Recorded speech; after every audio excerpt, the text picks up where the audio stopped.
Story 1. If you have specific goals you wish to advocate, forming a group in order to advocate those goals makes sense. There is strength in numbers, plus you can pool resources to achieve your aims. So the development of political parties is a fairly logical step when a group of people wants to achieve a specific aim. When the country was first forming, John Adams and other political leaders of the time who agreed with him formed the Federalist Party. Thomas Jefferson and people who agreed with Jefferson formed the rival Democratic-Republican Party. These two parties contested early elections in the late 1700s and early 1800s. Democrats like to trace their history back to Jefferson's party. As for thinking political parties are bad, George Washington famously delivered a speech decrying the formation of political parties and warned they would threaten our democracy. I guess we should have listened to him. Story 2. The Confederacy actually tried this concept when they seceded. Quickly, two parties unofficially formed: those who supported President Jefferson Davis and those who opposed him. Story 3. People are not informed enough to know the specific policies of dozens, if not hundreds, of individuals. On election day, there was a spike in Google searches of people asking if Biden dropped out. That is the level of being uninformed you have to deal with. Story 4. The two-party system is a symptom of the first-past-the-post system. In order to fix this, our best bet is to move to a ranked choice voting system. I personally prefer the idea of single transferable voting. Story 5. The two-party system is an inherent and predictable consequence of our electoral system. You need to overhaul the electoral system to eliminate it. Story 6. To get away from two parties, you have to have ranked choice or instant runoff voting. There is no other way. Story 7. A single elected president given control over the entire executive branch for 4 years creates irresistible incentives for political actors. It is just game theory that you inevitably end up with two stable parties. If you want multiple stable parties, you need a parliamentary system. Story 8. While I think a party system would still naturally arise, I believe that if we focus more on the individualistic characteristics of politicians, there would be less groupthink and more critical thinking. This is not a silver bullet, of course, but it might lead to a few percentage points difference. Story 9. Then, two other broad ideological coalitions occupying both sides of the political spectrum would emerge. Story 10. We did not really choose it. It is something that naturally happens with the first-past-the-post voting system. It is more like an unfortunate product of that kind of voting. Story 11. Game theory suggests that in a first-past-the-post winner-take-all system, you will inevitably, after several iterations, end up with two large coalitions, also known as parties, vying for the controlling middle vote. Nothing changes until we move to a different system. Story 12. Divide so we are all infighting among ourselves. That way we are easier to control. They will never let go of their power peacefully. Story 13. It would immediately turn into a two-party system because our voting system basically mandates that. Story 14. Our country always thinks in black and white. Black hat versus white hat, etc. The typical dichotomy of good versus evil. Light versus dark. Angels versus devils. Religion has negatively impacted us in that regard. A system more like Australia or any parliamentary system would work better for most, but large corporations prefer us at each other's throats. Story 15. We have done this. Once for real, the other a different thing with the same effect. In both cases, the results were bad. The short answer is that if you want your government to focus on policy and to be at least vaguely responsive to its citizens, you need partisan competition. You need there to be an opposition that can say, they are in charge and messing it all up. If you want things to be better, put us in charge and we will do things differently. And who can at least somewhat follow through. The time we had nonpartisanship for real was in Nebraska, whose legislature has been nonpartisan and unicameral since 1934. Lately, the legislature has organized itself effectively as a legislature with a Republican majority, but for a very long time they truly meant their nonpartisanship. The key study here is by Wright and Schaffner from 2002. They took advantage of a survey that many state legislators responded to, where they stated their positions on various issues. Here is how I feel about K-12 education funding. Here is how I feel about abortion, etc. When you put all their responses together, Legislators sort themselves out as liberal, conservative, or somewhere in between. They then compared the positions legislators took with the ways they voted and found that the positions they took simply did not predict how they voted. Liberal legislators did not vote in liberal ways, and conservative legislators did not vote in conservative ways. It was a total failure of representation. If you wanted liberal policies to happen, you could not just vote for the legislator taking multiple liberal positions because they would get to the legislature and vote more or less randomly. The different situation we had with the same effect was the old one-party South. When everyone is a Democrat and the legislature is 90% Democrats, it stops meaning anything. Conservative, Democrat, liberal, Democrat, moderate, Democrat. Referring back to V.O. Peace be upon him, we can see that this sort of arrangement leads to similar failures as in Nebraska. There are many factions shifting around, many movements led by one charismatic individual, and an inability to really focus on policy. The places where politics worked relatively well were those where they had essentially remade partisan politics inside the Democratic Party by having durable factions that were not organized around one charismatic individual. Story 16, much better. There would still be parties, but all primaries would be open or jungle primaries, and moderation would prevail. Story 17. Do you trust your neighbor to have your best interest at heart? I didn't think so. We don't hate any country as much as we hate each other. Story 18. Too complicated for many Americans, especially right-wing authoritarians. For them, everything is black or white, Coca-Cola or Pepsi, right or wrong, us versus them. Story 19. The way the founders wanted it? We should try that at some point. It sure would be nice to watch the parties die off. They are supposed to represent us, not their party. The name representatives is a clue. Story 20. George Washington warned America not to form political parties in his farewell address, fearing it would result in divided loyalties and charismatic populists exploiting those divisions. It is freely available online. Story 21. People would not know what to do if they had to pick politicians based on their words and not on the color or letter associated with them. Story 22. If we had ranked choice voting, this country would be in a much better place. This way, you could vote for the person you wanted rather than against the other side. It would give more options, open things up for more accurate representation, and help dismantle the two-party system. Story 23.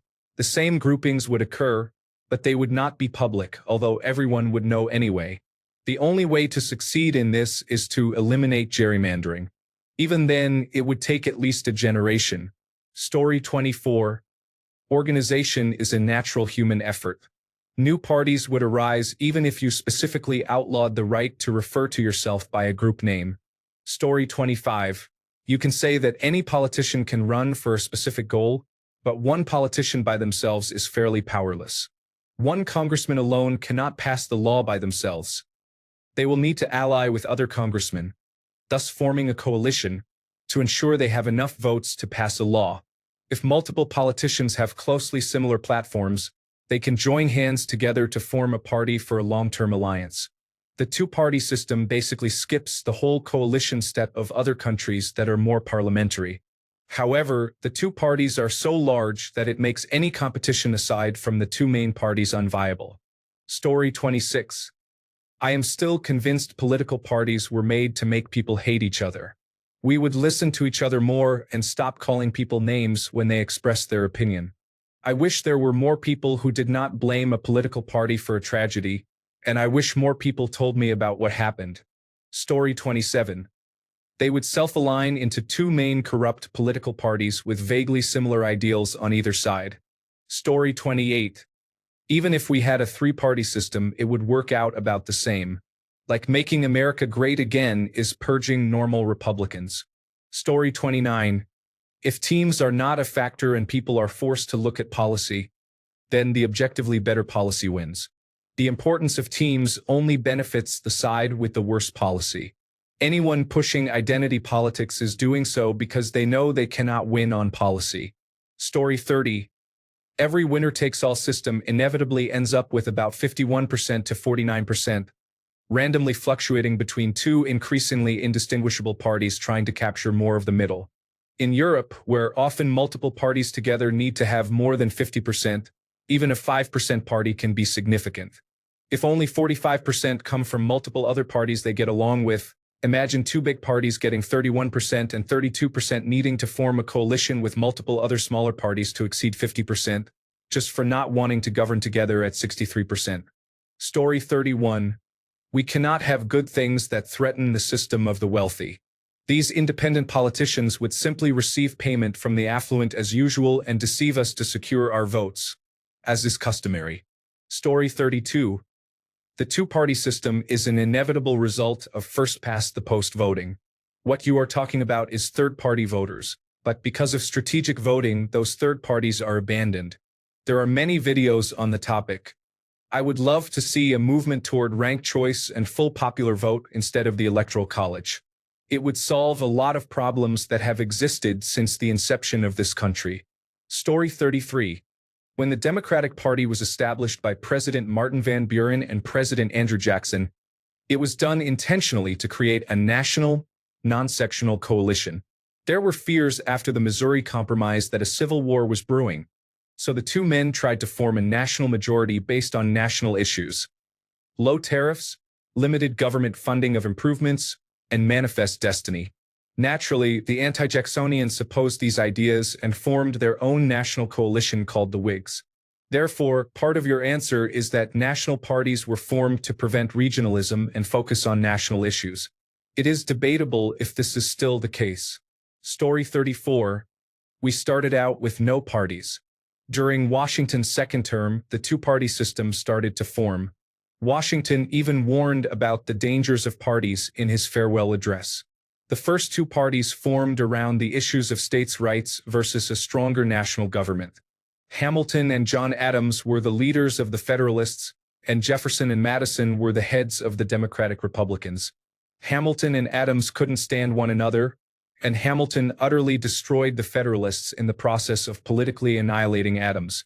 For about a decade, the Democratic Republicans were the only party. This period was called the Era of Good Feelings. Then the party split into Democrats and Whigs during the era of Andrew Jackson. The Whigs remained vital until the Civil War, when they collapsed and many former Whigs formed the Republican Party. Lincoln was a former Whig. Story 35. The two-party system originates from our first-past-the-post election system, a concept known as Duverger's law. Because each election involves voting for one person to fill one seat, opinions on issues tend to be diluted and coalesced between two different sides. If a third party begins to gain popularity, you will see one of the two major parties start to adopt diluted versions of their platform to ensure they receive more than 50% of the votes plus one. Story 36. Get rid of politicians entirely so issues can be voted on directly and individually. It made sense to elect a representative to meet at a central place before instant communications became available. Now we can have instant polling on unlimited topics. Having two parties is like having only two types of pizza available. Story 37. The two-party system is a natural end result of the way elections are conducted in the United States. Even ranked choice voting would still align people with parties, only there would be a few more of them. You would have to completely redesign the Constitution to avoid all political parties. Story 38. Person A wants his idea passed, but it takes more than one vote, so he looks for other people who agree with that idea. However, they still do not have enough votes, so they go to Group B, which has its own idea they want passed. Group A votes on Group B's idea, and in exchange, Group B votes on Group A's idea, and a partnership has been born. Story 39. It is not a two-party system. Anyone can run with the right criteria. There are other parties running. The problem is the Electoral College, which makes it so that individual votes do not count. Your district counts. Whoever wins the district gets the votes. Therefore, it is impossible to get votes unless you are one of the main recognized groups. If you look at the last election, you will see that there were other options, but it is pointless for an individual to vote for them as they can never win against the two major parties. It almost happened once in history. Ross Perot had a tremendous following until he dropped out, stating he was receiving death threats from the Central Intelligence Agency. If we implemented a one-person, one-vote system instead of the current arrangement, then other parties would stand a chance. Dividing our votes with the Electoral College made sense when you had to ride a horse or train to deliver a vote to Congress, but we have the internet that can do it in an instant. Could you imagine if Alaska and Hawaii did not see the results before their polls closed for once? Aside from the travel issue, the Electoral College was supposed to protect us against an uneducated population, having been given the power to override the vote count and issue their own decision, although some states passed laws to limit this. Clearly, they failed this time, allowing a felon and an insurrectionist to enter office. Abolishing the Electoral College is the country's next best move. Story 40. If the United States did away with the Democratic and Republican system and politicians ran based on specific goals rather than party ideologies, the political landscape would likely become more diverse and issue-focused. Candidates would need to clearly articulate their platforms and solutions to specific problems, rather than relying on broad party platforms. This could lead to more nuanced and targeted policies, as politicians would be held accountable for their individual promises rather than party agendas. The two-party system in the United States originated due to early disagreements over the role of the federal government and other key issues. The Federalists, led by Alexander Hamilton, supported a strong central government, while the Anti-Federalists, led by Thomas Jefferson, advocated for states' rights. These fundamental disagreements laid the groundwork for the two-party system, which was further entrenched by the winner-takes-all electoral system. Story 41. It would be similar, just with different names. Everyone running would eventually form coalitions and groups and probably end up with something similar to what we see now. There might be more viable third parties, perhaps. Story 42.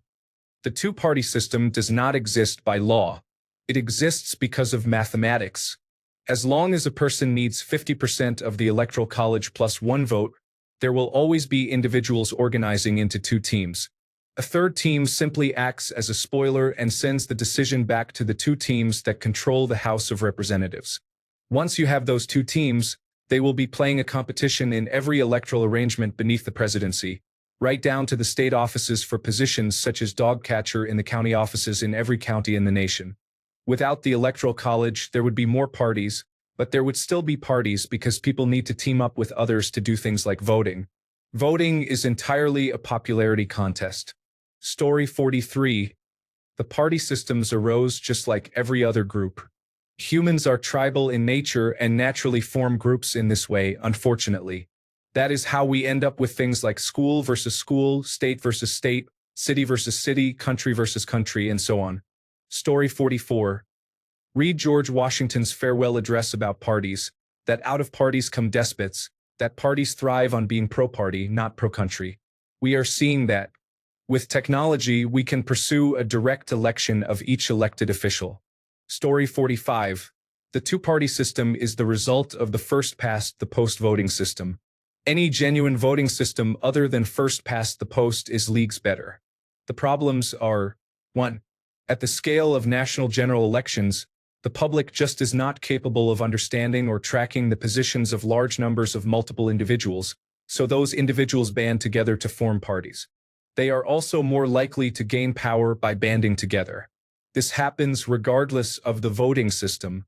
First past the post drives towards a two-party system over time because of the way it works. 2a.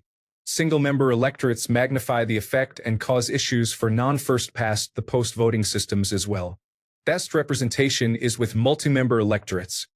For example, for representatives chosen per electorate, so strong minor voices get more appropriate representation. If you manage to eradicate the two parties but did not change the United States electoral system, then over time you would end up with two parties again. Story 46. You still would boil down to two parties. Do not call them Republicans and Democrats. Call them for and against, yes or no, up or down, and you start to realize that every vote ends with a majority vote of one or the other. When people start to vote similarly, they consider themselves like-minded and begin to coalesce around each other. Eventually, you are left with two parties. Call them whatever you want. Story 47. We have a party system because we need majorities in a vote to do anything. Have you ever watched a reality show where they vote people out like Survivor or Big Brother? They do not form alliances because it is in the rules or anything. They form alliances because it is how you stay safe and get the votes to go your way.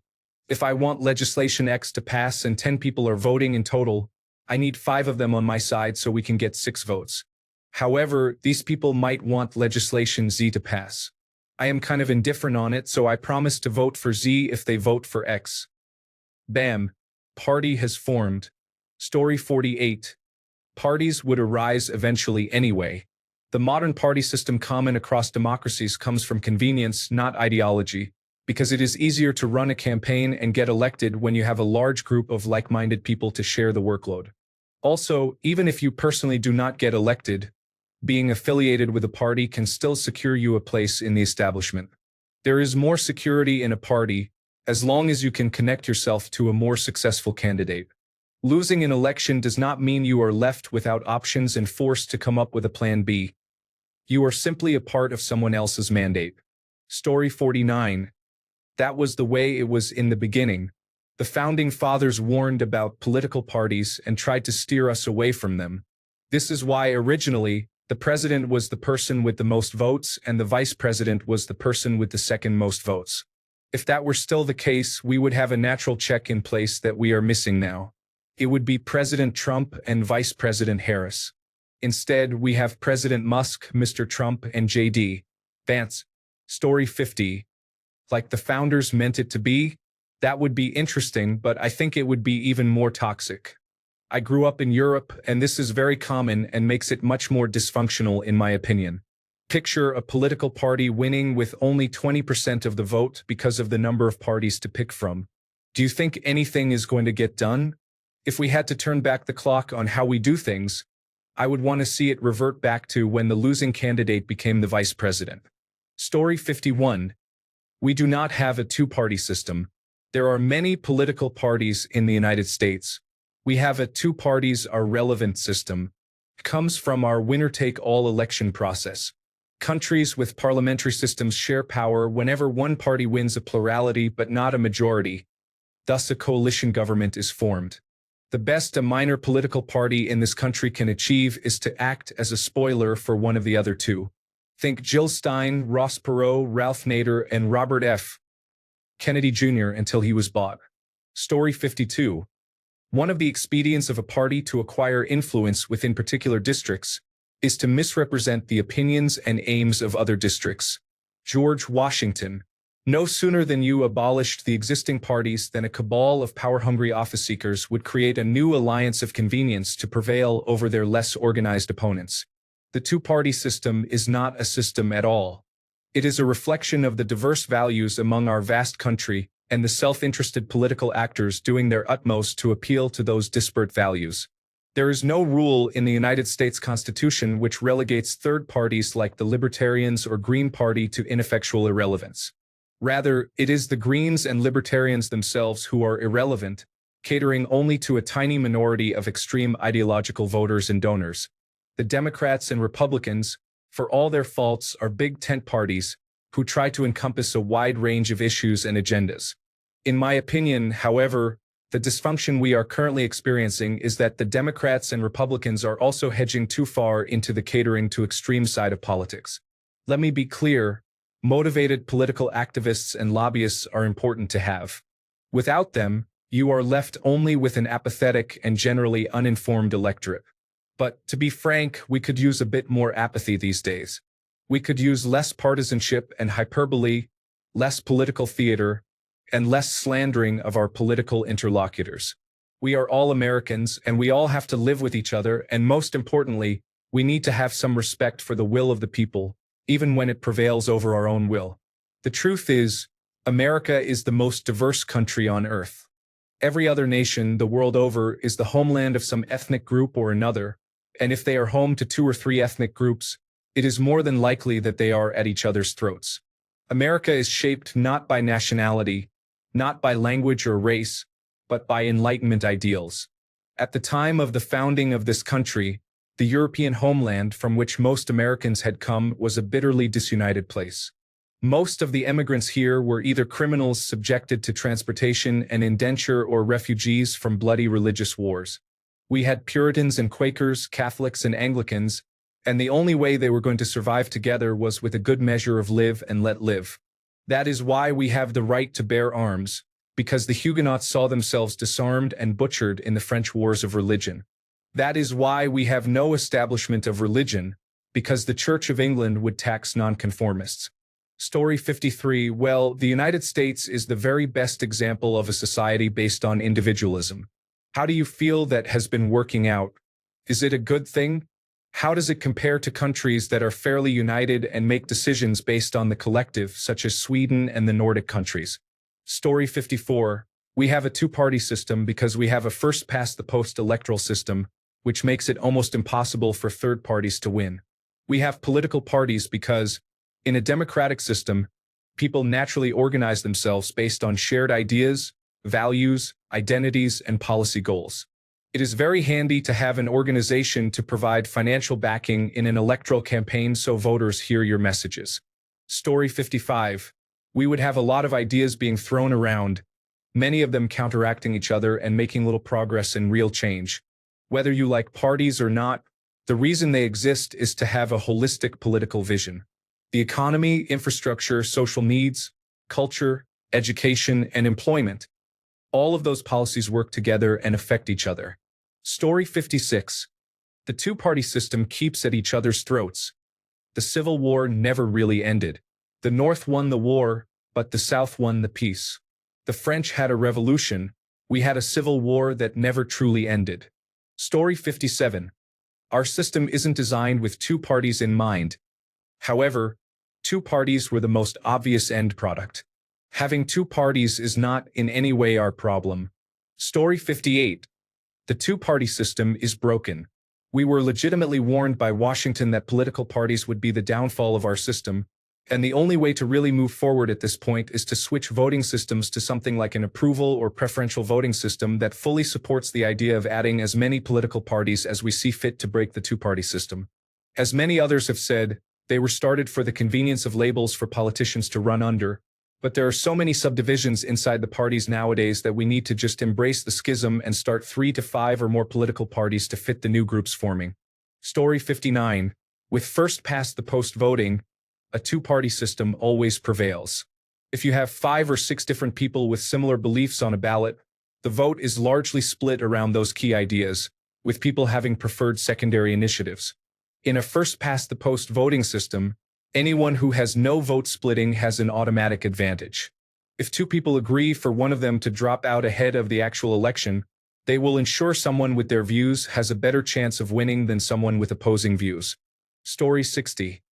It's unlikely this would exist long before cohesion into a core 2 or 3 groups appeared. Fundraising, crowd engagement, travel and arrangements, and other factors would limit the reach of individual candidates significantly. Additionally, this does not feed the monstrous narrative with which we have had to engage for 60 years. It is not going down without breaking things on the way out. I mean, how are you going to engage in politics without the good old us versus them? Story 61. Even the Greeks had party systems. It is nothing new. Like cliques forming in high school, they still exist. Our problem is we do not hold either side accountable when they do not deliver on the goals they promised. If the consequence is that you do not get re-elected, oh well, the damage is done. Absolute power corrupts absolutely. Story 62. This video by CGP Grey is ancient, but it remains the best explanation for the two parties and how it is an inevitable side effect of our first-past-the-post electoral system.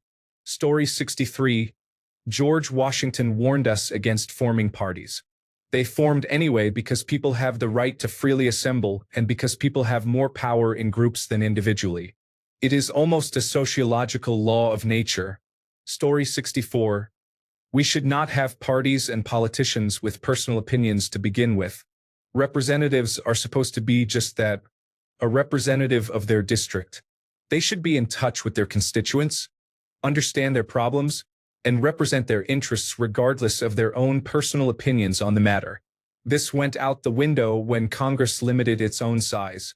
We should have a representative for every 50,000 people. Senators represent their state government's interests as a balance against federal power. So what would it look like without parties? What it was intended to be, representative democracy. Story 65, no different, because if you do not rein in the special interests, This partyless system will still be compromised by our lack of spending limits. A billionaire will still find the congressional members who will give him his tax cuts. Story 66. I agree with much of what is being said here. I did not see anyone really talk about our propensity for creating dichotomies, so I will just mention this quick clip of Tim Minchin talking about that before he transitions into the fence. Story 67. Until we implement ranked voting, which would likely not happen because that would take power away from the two ruling parties, any third party would only function as a spoiler party, ensuring that only the second-place party will win. Story 68. We have two parties because we allow unlimited campaign contributions. If campaigns had a set limit on money or airtime they could spend, then we would see more competition of ideas. But in a capitalist system, money is power, so aggregating the most dollars is the most important goal. That means you cannot be dividing your party funds into smaller groups over insignificant differences. All candidates perform better when they align with one major party that has all the funding. Then you end up with another major party that has the capital to oppose it. It is basically monopolistic behavior, but executed in politics. And surprise, surprise, the majority of people dislike the system, yet it persists because all the capital is captured. Story 69. We would end up with two major parties, probably along similar lines as the current ones, because the first-past-the-post system incentivizes this outcome. Story 70. Voters often struggle to understand the actual questions. Political parties exist to provide them the ability to be influenced by one side and vote for whichever party they choose to support. Story 71. Pretty much every poll shows that when you ask people just policy questions, over 60% support the Democratic side. So there is your answer. Story 72. The United States is unique because if you ask about specific policies or ideas, we are actually pretty left of center. Progressive ballot measures typically do well. However, if you just ask about Democrats versus Republicans, the Green New Deal, the border wall and mass deportation, Medicare for all, and so on without breaking down what each entails, then we are a center-right nation. The discrepancy suggests that the right has been very successful at propaganda. If we only voted on policies and not parties, I assume we would be a much more progressive and European-like country. Story 73. If we were a direct democracy and only voted on the ideas, we would be significantly more left than we are now. When the Republican and Democratic Party labels are removed from policies, voters consistently support more progressive policies by significant percentages. Story 74. Actually, the Founding Fathers hated the concept of political parties. Then they all started feuding, taking sides, and the next thing you know. Story 75. Parties are necessary because inevitably a person is elected or not. Bills pass or not. If you need 51% of the vote, then you need 51% of the people to agree on something, and that means finding a willing coalition of voters. That will almost always produce similar candidates because everyone has figured out the same coalition, more or less. Maybe you trade a few gun rights activists for a few school-funding parents, but once there is a winning formula, it sticks until someone finds a new one. You can call those parties whatever you want, but they emerge pretty organically from public opinion. Story 76. It does not matter. Nations have been ruled by greedy, narcissistic, and evil individuals since civilization began. I would argue that this is literally what civilization is: the domination and exploitation of a population by a small number of wealthy and powerful individuals who use hired thugs to beat, imprison, or murder anyone who defies their will. Story 77. We already have this with elected judges. You either are or are not a member of the Heritage Foundation. So you would either be supported by one dark money group or another. Story 78. If we did, it would go back to the same. We do have more parties that do not get voted on, with the third largest being the Libertarian Party, but you do not see much yellow on election maps even if you view it by county. In the end, politicians will group together parties and ideals into one, as that would grab the most votes. Democrats and Republicans are really just two massive parties made up of a lot of different parties. In the end, you could vote for a small party politician who shares your specific views, while there is a politician in a much larger party that shares your view along with a lot of other views that you might be mixed with. However, in the end, you know the candidate is more likely going to be picked. Story 79. The mostly two-party system can work. The problem is that if just one party's voters go bad, the republic dies. This is inherent to republics, really. Our conservative party just got incredibly lazy and careless and let a group within it legalize bribery, ruining both parties in the process. Then people are voting straight ticket reflexively. Even Democrats never reform campaign finance, and most have problems understanding that their preferred reforms are unpassable in any case without campaign reform. Americans are not good enough to run a republic anymore. At all. Not even close. They will never be again, apparently, as it only worsens. Story 80. We are hardwired to pick sides. Even in multi-party systems, like in Poland, coalitions usually clump into two main power blocks. Sure, smaller parties have a voice, but they are mostly playing within that two-team setup. It is like evolution, where everything evolves into crabs, but in a political sense, everything moves sideways into duality. Story 81. With the systems we have for voting, a two-party system would likely unfold anyway. The primary goal of parties is to avoid vote splitting. Here is how it might go. In the first election, 3 legitimate candidates arise as contenders. Candidate 1 and Candidate 2 are quite similar. Both are good, sane candidates, but the third is not well liked and is very different from the other two. Candidate 1 receives 34% of the vote. Candidate 2 receives 29% of the vote. And Candidate 3 receives 37%. Clearly, people prefer a candidate like Candidate 1 or Candidate 2, but Candidate 3 is going to win anyway. Next time around, Candidate 1 and Candidate 2 realize this and say, hey, we are pretty similar. How about whoever is winning in the polls by this date, the other drops out. At this point, you have a de facto primary election and have essentially formed a political party, which is a group of people with similar ideals. You cannot stop this unless you change the way we vote. Thanks a bunch for sticking around till the end of the video. Remember to subscribe, and until next time, stay awesome and goodbye.